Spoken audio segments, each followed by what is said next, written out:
Well, welcome back, Raider Nation. Thanks for joining the Raider roster report today. This is Raider Sparks.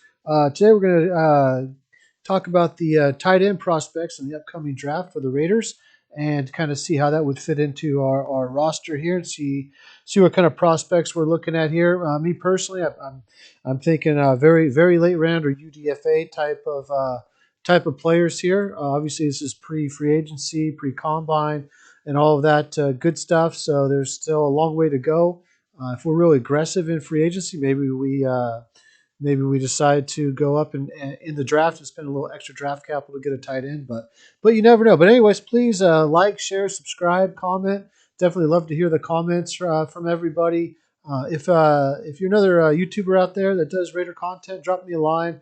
Let me know if you're listening or not. I'll try to subscribe to your channel if I'm not already, that type of thing. So, but yeah, I just want to get a feel for who's out there listening, and definitely want to hear your comments, things like that. And on a side note, I definitely have been reading the comments about free agency, and of course, we're very close. I've been doing a lot of draft stuff the last probably 2 weeks or so, just because we're kind of coming up to the combine, which is on Tuesday, and then after that, we'll get into free agency. But I'm actually going to do a free agency special here in the next couple days. That's my dog, Raleigh. He's I'm still putting together some stuff for free agency. It's just hard because I try to be as accurate as I can, and the draft is a big part of it. So I really try to get a feel for what's out there in the draft. So like I know I try to get a feel for what's best to target in free agency. So my concern was X receivers because I think that's our biggest need is to get an X because Brian Edwards just kind of isn't getting it done. Not to say he won't, but right now that's a huge concern of mine.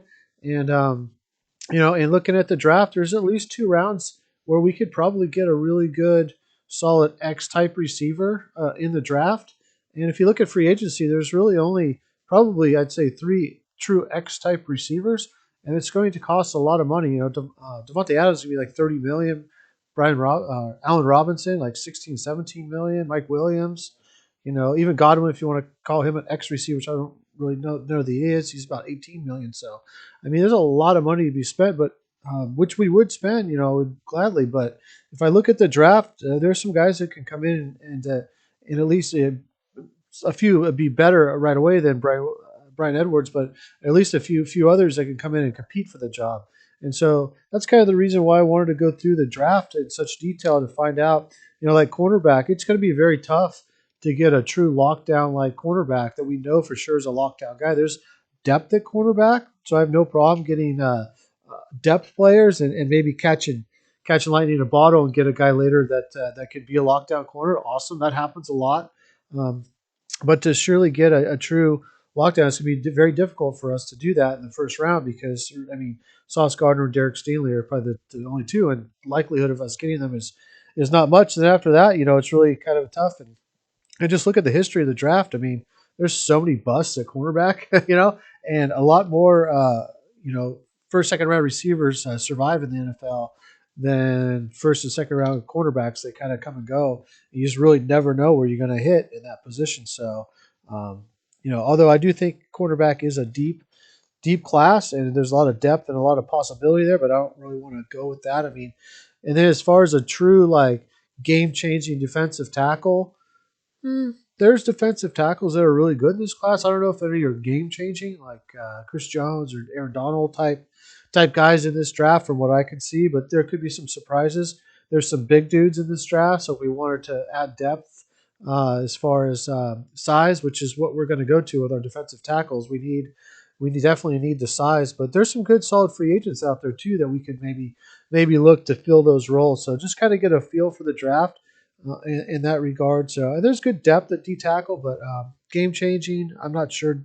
Devontae White, I think, is the closest thing to game changer that there is. Obviously, a lot of people argue about Jordan Davis, which that's a hit or miss, right? DeMarvin Leal is another one possibly, but again, just kind of get a feel for it. Offensive line. I mean, at the very top for the guards.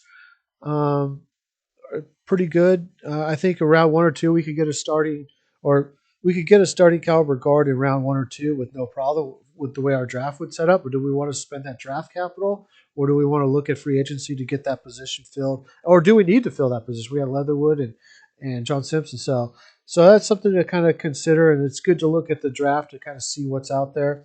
Offensive tackles, like our right tackle spot, uh, we'd have to spend some draft capital, first round for sure, to get a definite starting tackle, and even then, I don't know if we get one drafted at 22. So that would be a tough one. So that's something in free agency that we have to address. I mean, the possibilities there to get around two starting right tackle, which we could, but yeah, so it's a possibility. It becomes harder and harder when we have these other skill positions that we need to fill. Linebackers is a good linebacker class, good edge class.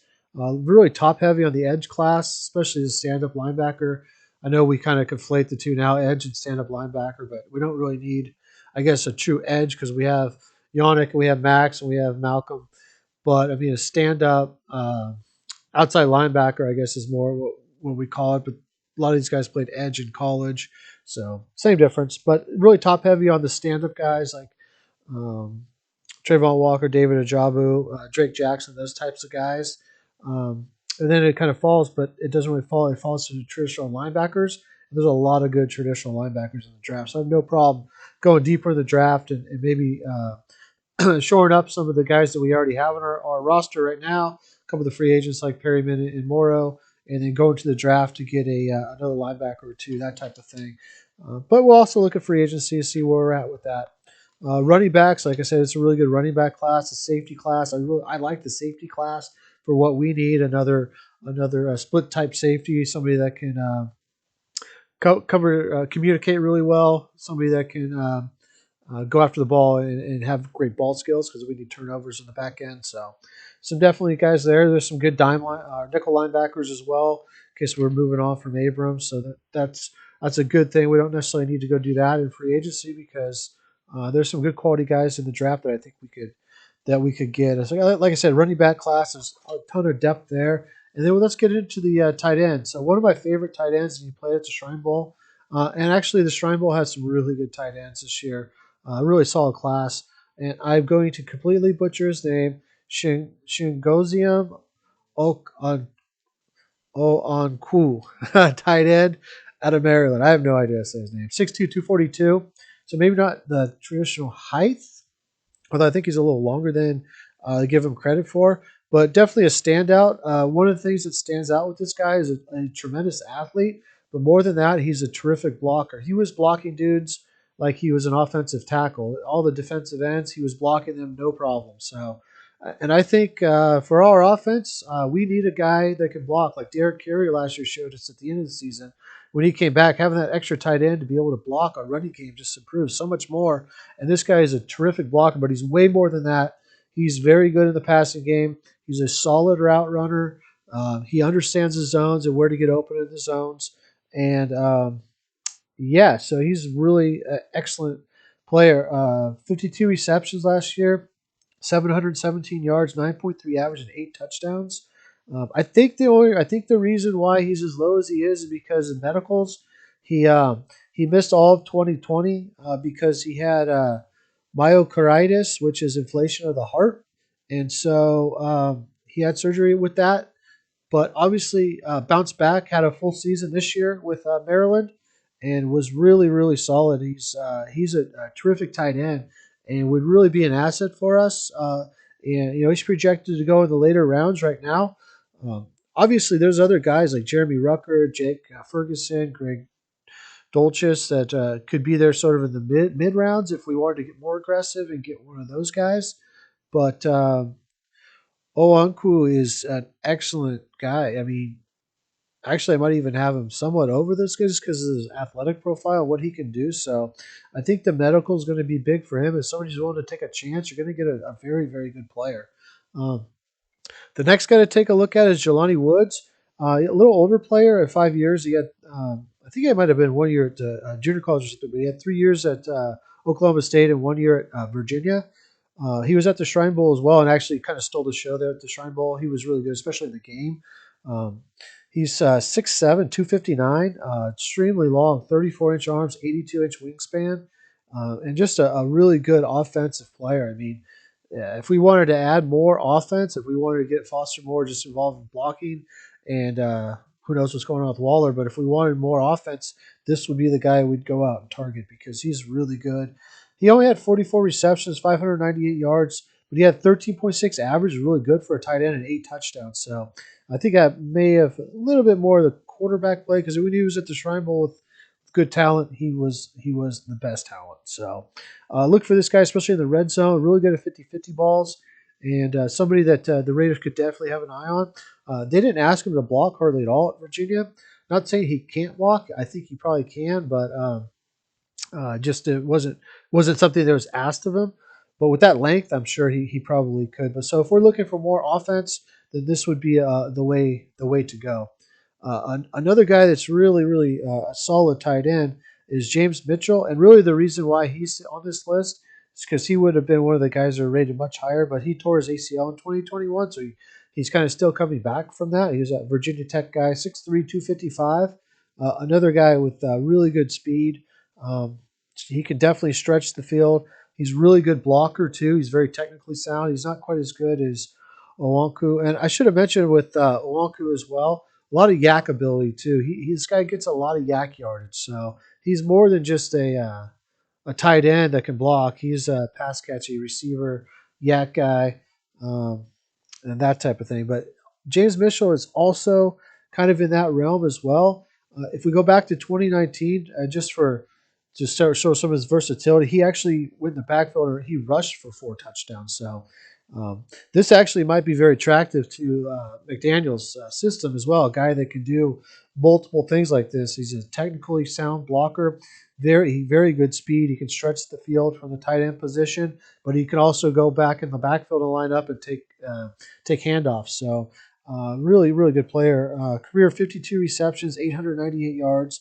A really good average, 16.1 average and 7 TDs. So that's really good for a tight end. So all three of these guys could handle themselves on the offense.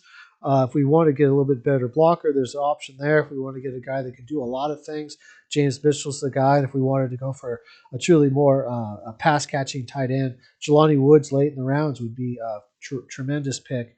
Another couple guys just to sort of highlight is Daniel Bellinger. I'm not sure he'll get drafted.